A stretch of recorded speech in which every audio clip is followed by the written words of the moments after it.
الکریم اما بعد فاعوذ باللہ من الشیطان الرجیم بسم اللہ الرحمن الرحیم۔ نماز کے مکروہات وہ چیزیں جو حضور نبی اکرم صلی اللہ علیہ وسلم نے منع فرمائی ہیں، ان میں سے آج حضرت امام احمد نے حضرت ابو قتادہ رضی اللہ تعالیٰ عنہ سے روایت نقل کی ہے۔ وہ فرماتے ہیں کہ میرے آقا کریم علیہ الصلوۃ والسلام نے ارشاد فرمایا، میں تمہیں نہ بتاؤں سب سے برا چور کون سا ہے؟ عرض کی یا رسول اللہ ضرور ارشاد فرمائیے۔ میرے آقا جی نے ارشاد فرمایا، سب سے برا چور وہ ہے جو اپنی نماز سے چراتا ہے۔ صحابہ نے عرض کی یا رسول اللہ صلی اللہ علیہ وسلم نماز سے کیسے چراتا ہے؟ فرمایا وہ رکوع اور سجود پورا نہیں کرتا۔ ہے نہیں، بعض ساتھیوں کی عادت کیا ہوتی ہے، اینج رکوع کیتا بس جاندے نال ہی سیدھے ہو گئے، سجدہ ماریا اینج ایک ادھی تسبیح پڑھی پھر پورا بیٹھے بھی نہیں، پورا سی نہیں، آدھے سے ہی پھر دوبارہ دوسرا سجدہ شروع کر دیا،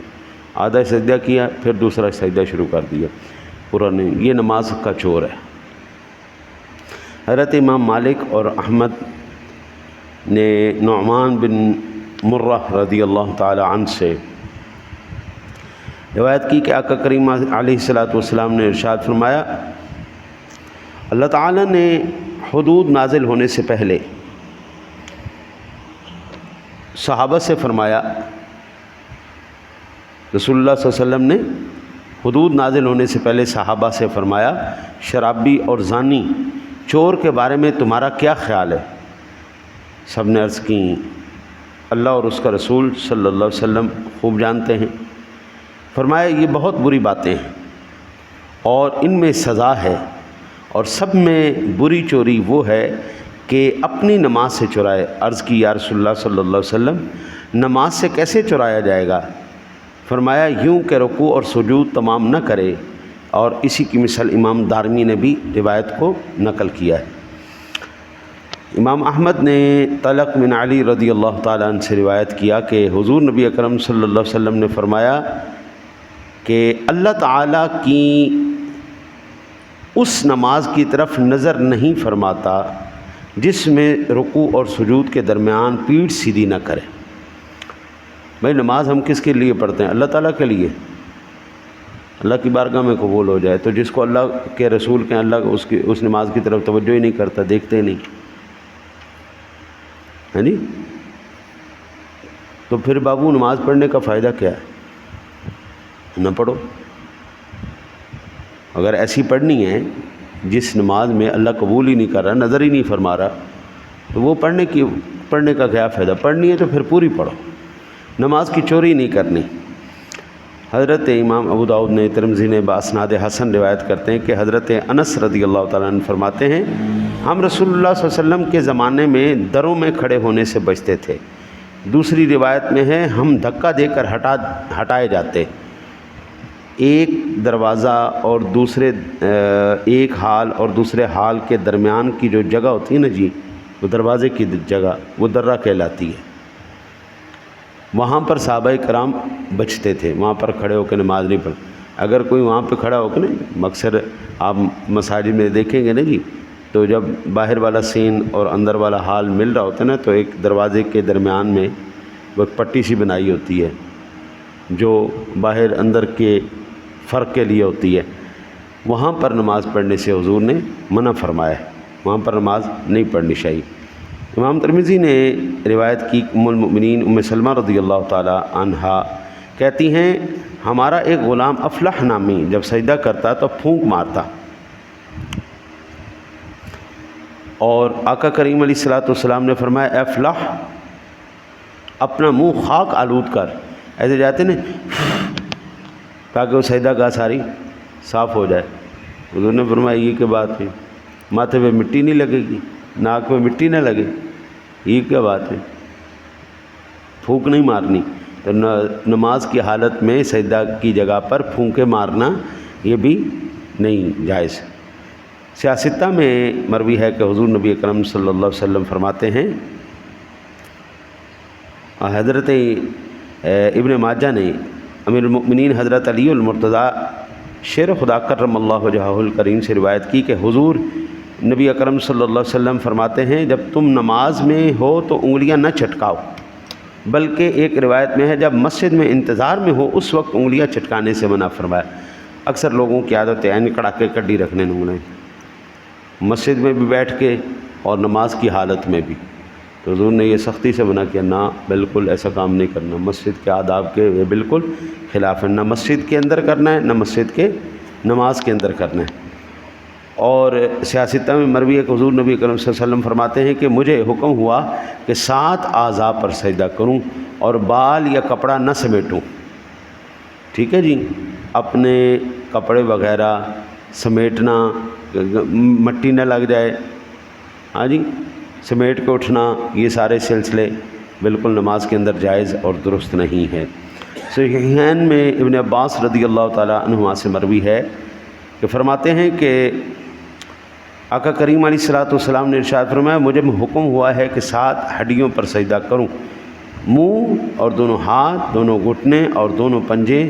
اور یہ حکم ہوا کہ کپڑے اور بال نہ سمیٹوں۔ ٹھیک ہے نا جی، سجدہ کرنے کا طریقہ میں نے پہلے بھی سجدے کے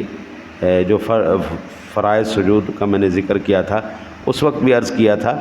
پچھلے دونوں پاؤں زمین پر ہونے چاہیے، عذر نہیں ہے تو انگلیوں کا رخ قبلہ کی جانب ہونا چاہیے، گھٹنے دونوں زمین کے اوپر ہونا چاہیے، اپنے دونوں ہاتھ کی ہتھیلیاں زمین کے اوپر ہونا چاہیے، ماتھا بھی زمین کے اوپر، ناک بھی زمین کے اوپر، یہ ہے کامل سجدہ۔ ٹھیک ہے نا جی، اچھی طرح ماتھا بھی نیچے دبے اور ناک کی نرم ہڈی تک ناک نیچے لگے، صرف نوک رکھنے سے سجدہ نہیں ہوگا۔ اور حضرت امام ابو داؤد، نسائی، دارمی، عبد الرحمن بن شبل رضی اللہ تعالیٰ عنہ سے روایت ہے کہ رسول اللہ صلی اللہ علیہ وسلم نے کوے کی طرح ٹھونک مارنے، درندے کی طرح پاؤں بچھانے سے منع فرمایا، اور اس سے منع فرمایا کہ مسجد میں کوئی شخص جگہ مقرر کر لے جیسے اونٹ جگہ مقرر کر لیتا ہے۔ اکثر ساتھیوں کی نا جی عادت ہوتی ہے کہ وہ جس جگہ پہ آ کے نماز پڑھ رہے ہیں نا جی، انہوں نے اسی جگہ پہ پڑھنی ہے، اس کے علاوہ انہوں نے نماز نہیں پڑھنی، کوئی بیٹھا بھی ہو تو اس کو اٹھا دینا۔ عرب کے اندر وہ نا جی ایک بدو آ گیا امام کعبہ کے پیچھے، تو امام کعبہ کے پیچھے وہ پہلے آ کے کھڑا ہو گیا، تو ظاہر بات ہے جو بادشاہی پروٹوکول ہے آپ کو وہ پتہ، بات سے امام کے پیچھے وہ بادشاہوں کو یا ان کے نوابوں کو کھڑا کرتے عربی نے ہیں جی، تو اب تو وہ بالکل بات جھوٹ ہو گئی ہے آج کے دور میں کہ تیری بارگاہ میں پہنچے تو سبھی ایک ہوئے، نہ کوئی بندہ رہا نہ کوئی بندہ نواز، نہ بھائی ایتھے ہون گل کوئی نہیں اب سارے شاعراں دی شاعری غلط ہو گئی ہیں جی، اور وہ ایک ہی صف میں کھڑے ہو گئے محمود و ایاز، نہ کوئی بندہ رہا نہ کوئی بندہ نواز، یہ بھی غلط ہو گئی گل ہے جی، یہ باتیں اب نہیں۔ وہ کھڑا ہوا نا جی بدو تے آ گیا جن دی سیٹ سی بادشاہ دی، وہ انہوں کہنے لگا اوے ہٹ پرے ایتھے بادشاہ دے فلانے بندے نے کھڑا ہونا ہے جی، فلانے نے کھڑا ہونا ہے، شہزادہ آ رہا ہے، فلانے شہزادے نے کھڑا ہونا ہے۔ وہ بدو بھی اگو بھی جڑا ہے نا جی وہ بدو سی، انہیں کہا قل لا الہ الا اللہ، قل لا الہ، تو کافر ہو گیا بھائی مانا، تو پڑھ کلمہ پڑھ مسلمان ہو، کلمہ تو میں نے مسلے تو ہٹا رہے ہیں، من جگہ تو ہٹا رہے ہیں، تو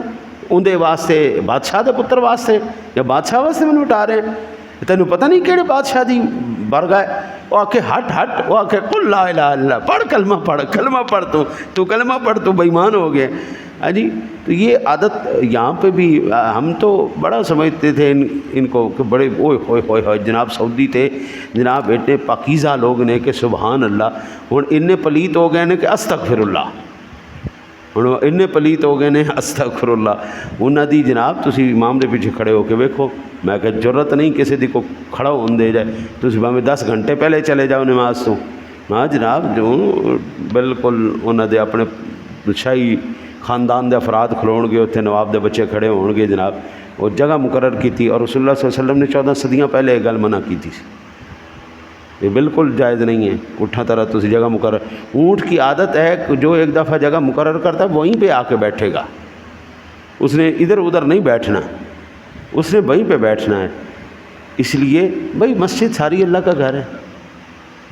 یا تو کہیں نا کہ وہ پچھلی صف اللہ کا گھر نہیں تو اگلی صف اللہ کا گھر ہے جی، یا یہ اللہ کا گھر نہیں وہ اللہ کا گھر ہے، ایسے تو نہیں نا، جدھر بھی آپ بیٹھ جائیں گے وہ اللہ کا گھر ہے. ہم نے تو اللہ کی بارگاہ میں حاضری دینی ہے نا جی. تو دعا کرتے ہیں اللہ تعالیٰ اپنے حبیب کے صدقہ میں حضور کے احکام پر عمل کرنے کی توفیق عطا فرمائے.